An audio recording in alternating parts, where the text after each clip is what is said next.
Today on Locked On Blue Jackets, we have got yet another prospect corner for you. We've got Tony Ferrari back to talk all about Brad Lambert, who is causing some waves in the prospect analysis world. So we'll talk about a controversial prospect, and we'll also check in with the Blue Jackets, who had their 3-game winning streak snapped last night by the Calgary Flames. That is what is coming up today on Locked On Blue Jackets. You're Locked On Blue Jackets, your daily podcast on the Columbus Blue Jackets. Part of the Locked On Podcast Network. Your team every day.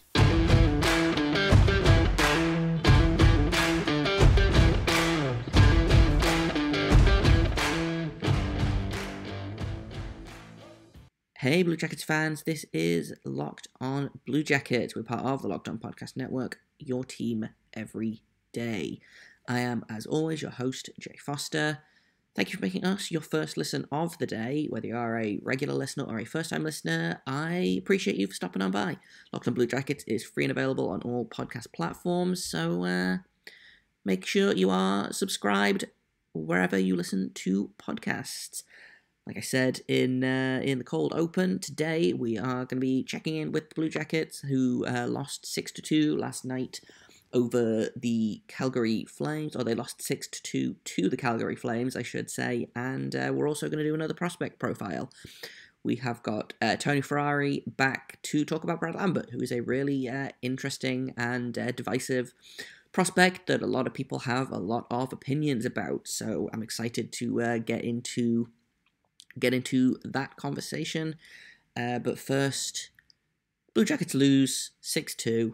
It was, the first 20 minutes were pretty good, for the most part. They went down 2-0, and then Adam Boqvist got one back, and, you know, for the score was fairly even, right up until kind of the last 5 minutes of the second period, I would say. They allowed a shorthanded goal that made it 4-1, and after that, yeah, just kind of 5-1, 5-2. It was good to see Zach Werenski get a goal. Tyler Toffoli, the new man in town, scores to make it 6-2, puts the game basically out of reach. Just Calgary, man, they're a good team. They are a good team. And so, you know, this was the game that I had marked as probably being the hardest of this road trip. Obviously, getting that win against Washington at the start of the month was huge. I'm not mad about, you know, going 3-1. I believe they are on this road trip so far, but a frustrating way to go, especially if it was, you know, it was fairly even after the first period, and then Calgary kind of took over in terms of shots and also goals and everything. Just frustrating. You know, things were going well right up until they were not. It was really good to see Werenski get a goal. He's got 7 so far on the season, but that was Adam Boqvist's 9th goal. An assist from Patrik Laine, who gets to continue his point streak. Adam Boqvist's goal was kind of a weird one, actually. I think Patrik Laine took the shot and it bounced off of a defenseman in front, and then Adam Boqvist, who was about 6 feet away from the net, because that's where defensemen live now, I guess, just managed to put it home. It was a really, really nice goal that came out of kind of a broken play, and those are the kind of goals that the Blue Jackets need to be scoring. So really good to see Boqvist get that goal, I believe. So that's his 9th goal in 30-something games for us this season, versus, I think he had 6 goals in his previous 74 games with Chicago. So, you know, clearly he's doing something right, and he's only 21 years old. So things are looking pretty good on that front. And obviously next up, they're playing Chicago. So Adam Boqvist will be returning to Chicago, playing his first game there as a Blue Jacket. So hopefully, you know, he's excited. Hopefully he has a big game. We'll probably do a little bit of a preview of that game tomorrow. The game is on Thursday night, so yeah, we'll do a preview of that tomorrow, and look at the team, because the Blue Jackets have kind of been on an upward trend the past little while. The Blackhawks have kind of been on a slow downward trend for most of the season. Last time the Blackhawks beat the Blue Jackets in their own barn, so I'm sure the Blue Jackets would love to turn around and do the same thing to them. But that is for tomorrow's episode. On today's episode, for the rest of the episode, it's a prospect profile.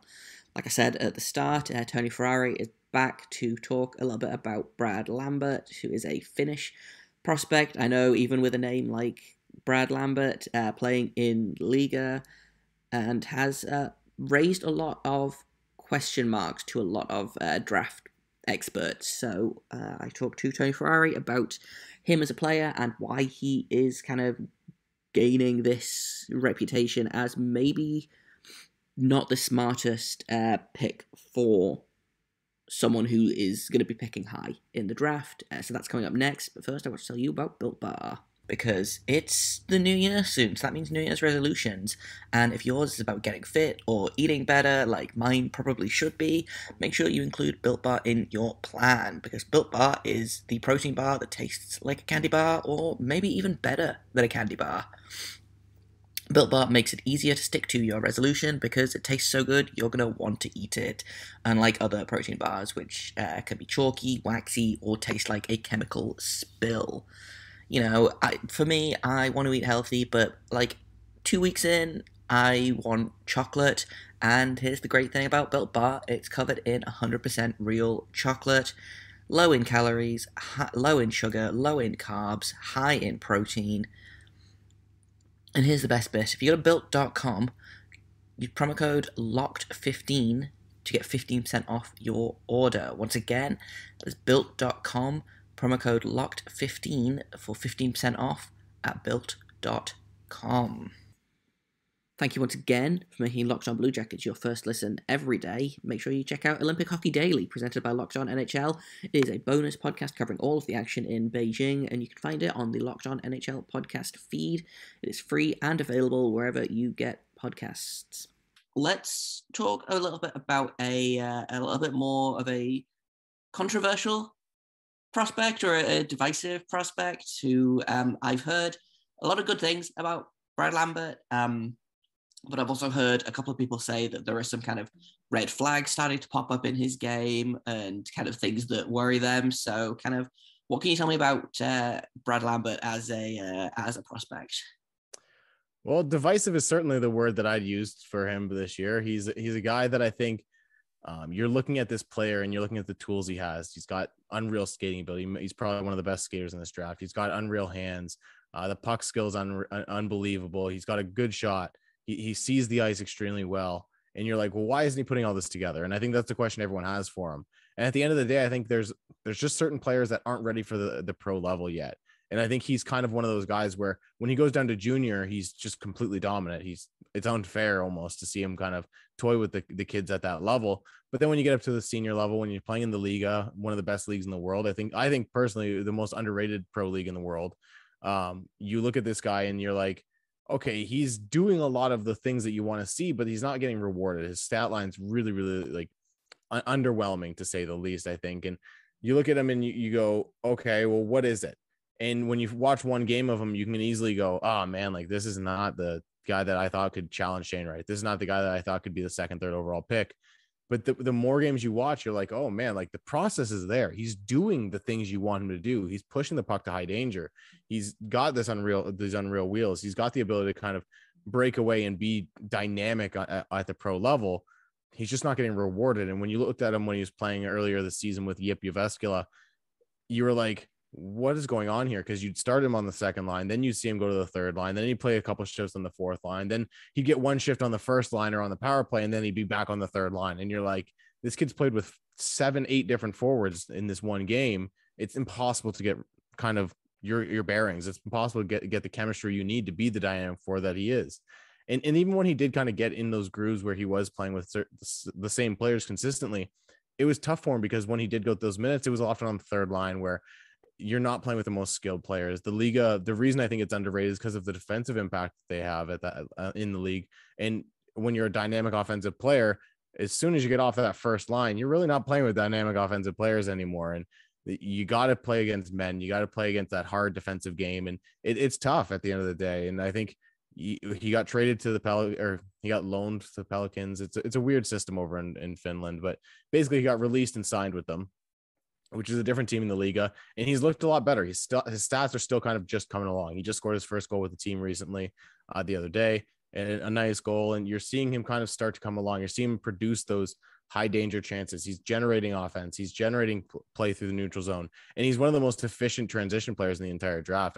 I look at him a lot and I go, man, like there could be a William Nylander, a higher end William Nylander even here, with the ability to kind of move up the ice and just dominate offensively, be the playmaker, but still have the shot that keeps the goalies honest. So for me, I look at Brad Lambert and while they're not the same player, I go, a few years ago, everyone was saying a lot of the same things about Lucas Raymond, where he wasn't producing in the pro league. He wasn't producing against men in the SHL, but you're seeing him play in the NHL this year. Now that he's gotten a couple years of maturity and you're like, oh yeah, like this kid should have been the 3rd overall pick. He should have probably went ahead of Stützle.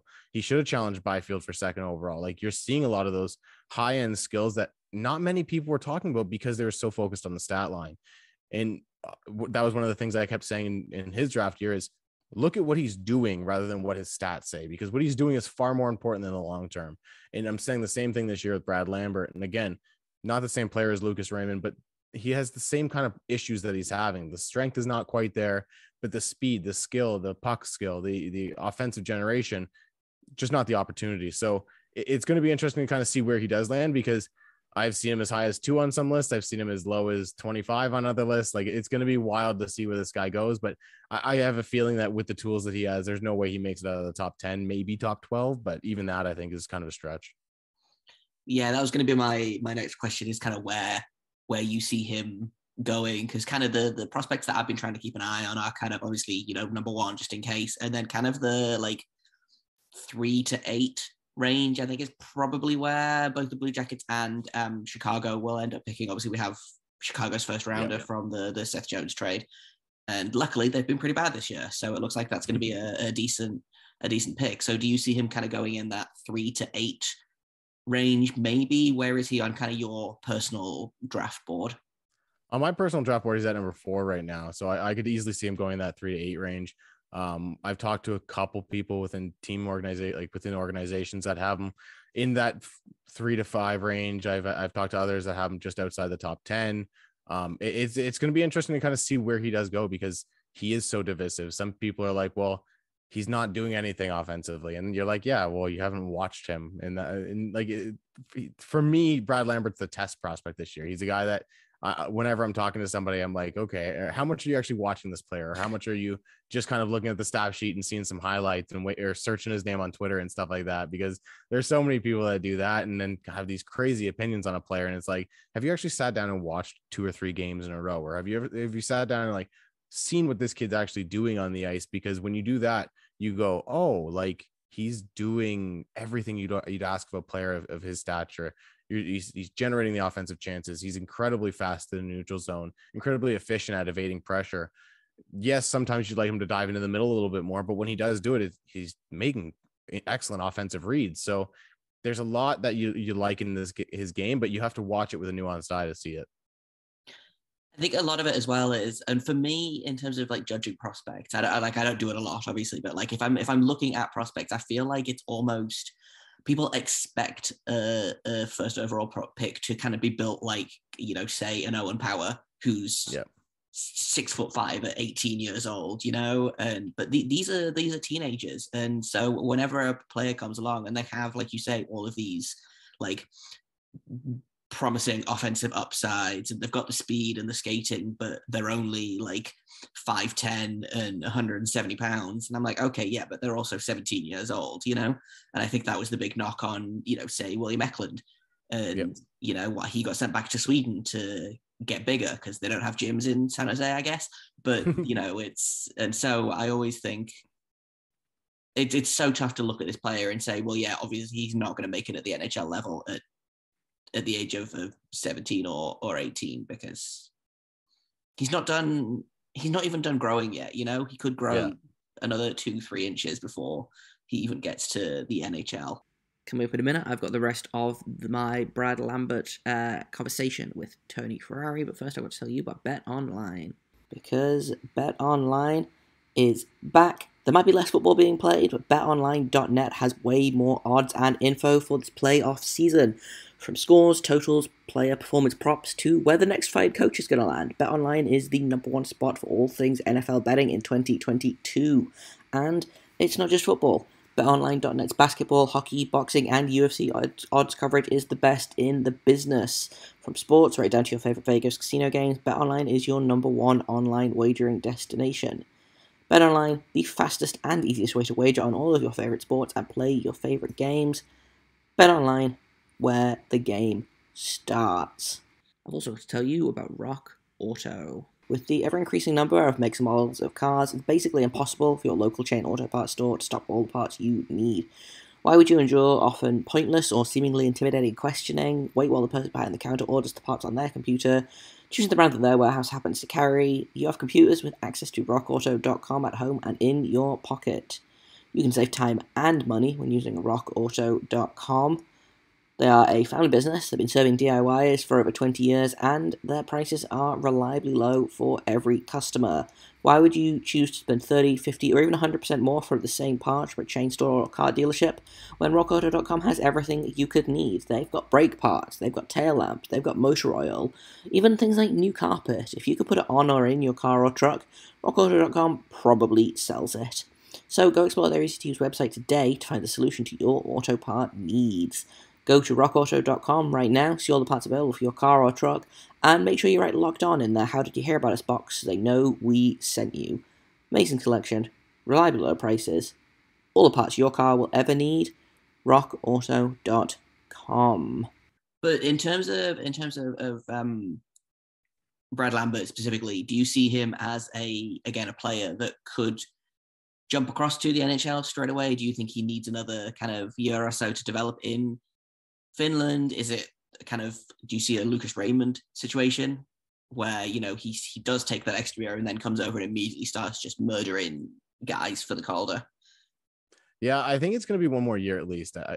I said it last year with Raymond, and you saw it with Moritz Seider a couple years ago, where the option to go to the AHL is going to be there because he is going to be in a pro league, or he's coming from Europe in a pro league where he doesn't have to stay over there. And as a European player drafted, despite the fact he's not 20 yet, he would be able to play in the AHL. You saw players like Rasmus Sandin, Yegor Chinnikov has done it at 19 years old. Like, you've seen guys do it. And so you want to see them maybe get over here, get them in your hands, especially a player like Brad Lambert, where he has kind of bounced around organizations in the last few years in Finland. I think in the last 4 years, he's played for 3 teams, but the Pelicans, this is his second round with them. So he went from the Pelicans to HIFK to Jyp Jyväskylä and now back to the Pelicans in a 4-year span. You're like, that kind of also isn't providing the best stability. So maybe get him over to the AHL, play him in the AHL for the season next year and let him kind of develop there. Have your eyes right on him, have your hands on him developmentally, get in there and you be the one to take the lead. And I think it's a really good option for our team. But at the end of the day, I think if you do leave him in Europe for one more year, it's not going to be a bad situation. I think, like you said, it could do the Lucas Raymond effect, where next year you really start to see him take steps against men at the SA, or for Brad Lambert to be the legal level. And then you can see him come over to the NHL. And well, I think even myself, who is one of the highest people on Lucas Raymond, I didn't expect this yet, but I could see Brad Lambert coming over and kind of doing something similar to this. I could see him coming over and having a pretty good season as a 19, 20-year-old, just after one more season in the Liga. So do I see him coming over and winning a Calder? I think that's always hard to predict, but I could see him easily coming over and competing for it, similar to the way Lucas Raymond has. Yeah, for sure. Yeah, Brad Lambert is someone that has kind of been high on my list. Again, just kind of looking at where the Blue Jackets are likely to pick. And this is a name that I've kind of been hearing over and over. And I've been hearing a lot of people being like, oh, well, he's overrated. And then I've heard a lot of people being like, well, no, he's going to challenge Shane Wright. And I think probably he lands somewhere in the middle of that. But yeah, he is kind of someone that I think I'm going to have to look or keep an eye on a little bit closer. I've been collecting my own little list of prospects to keep my eye on. So Frank Nazar was one of them. He's someone that I'm really, really excited about. And I think he also could fall in that kind of sweet spot of the Blue Jackets and the Blackhawks draft picks that we're going to collect, and maybe even, like I say, maybe even Edmonton if we manage to snag that one as well. But yeah, a lot of, I don't know if it's confirmation bias or what. I feel like there's a lot of really exciting prospects kind of in the top, like I said, top 10 to 15 this season after kind of a lackluster draft last year. I think it'd be kind to say. Yeah, it's shaping up to be a lot more fun. Yeah, I think last year lackluster is a very kind word for it. It was a draft that I know personally with myself and other people in kind of the same sphere as I am. We have group chats and all that stuff like everyone does in the industry and stuff. And we're all like, man, like it was, I think March or April. And we're like, man, I can't wait for this year to get over. Like, I think there are a few of us in February that were like, all right, man, I'm done with this. Like, I want to move on to next year. I'm tired of it. And this year, while I think we had some expectations going into this year where it would be this unreal draft class, and we're seeing all this talent. And you mentioned a few names: Brad Lambert, Frank Nazar, Logan Cooley, Simon Nemec, Yurchek, all these names that we've all heard so many times this year. I think the year of COVID last season really kind of hurt a lot of these guys. And while I think there's still a ton of potential, it's still much better draft class than last year. I still think when we're all kind of looking at this draft class, we're like, oh man, this is an A plus draft. And we're kind of seeing an A- a B plus draft. And it's not necessarily that it's a bad draft by any means. It's still, I keep it in line with say 2019, maybe 2020 even, but next year in 2023, I think that's when we're finally going to get that A plus draft where you have 7-8 guys at the top of the draft that could all be top 3 guys. And like, you wouldn't question any of it. So when you're drafting 8th overall, you're going to get a top 3 talent. Whereas this year, where I think we kind of all expected that, whereas we're kind of getting players in their right spots. I think when you get a top 10 pick this year, you're going to get a top 10 pick. And I think there'll be a couple guys outside the top 10 that are worth top 10 picks, but it's going to be an interesting year where it's not quite as high as we all thought it was, but it's still a really, really fun year. And there's a lot of unique talent in this year's draft. And I think that's what makes it fun. Yeah, for sure. So if people want to kind of learn more about prospects or keep up with the draft, where can people find you online and your work? You can find me on Twitter at the Tony Ferrari. All my work's at the Hockey News right now. I do little interviews with players where we go over some of their game tape together, and I kind of break down the game with them and kind of see what they're thinking on given plays. Seamus Casey, Frank Nazar, Matthew Savoy, another player at the top of this draft. They've all kind of done it with me so far this year, and they've all been really fun to do. So check those out. They're all in the Hockey News. Awesome. Well, yeah, thank you for sitting down to talk prospects. Again, I always say I'm going to learn more, and maybe this year I actually will. Well, whenever you want to talk about Frank Nazar, that's my boy. So you're going to have me back then. Excellent. I will keep that in mind. He is definitely at the top of my list. And that's kind of all I've got for you today. Like I say, tomorrow we'll check in with the Blackhawks and see how they're doing, do a little bit of a game preview for tomorrow night's game. I've been Jay Foster. You can find me on Twitter at _Jacob Foster, JAKOBFORSTER. You can find this podcast at LO_Blue Jackets. If you have comments, questions, criticisms, you can email me at lockedonbluejackets@gmail.com. Thank you once again for making us your first listen of the day. Make sure you make your second listen of the day Locked On Bets. Your boy Q and Lee Sterling are doing really great work over there, helping you make some cash on your sports betting. So when you're done here, make sure you go over there. You can find Locked On Bets wherever you get Locked On Blue Jackets. And enjoy Wednesday. It's Hub Day. We are almost to the weekend. Make sure you stay locked on.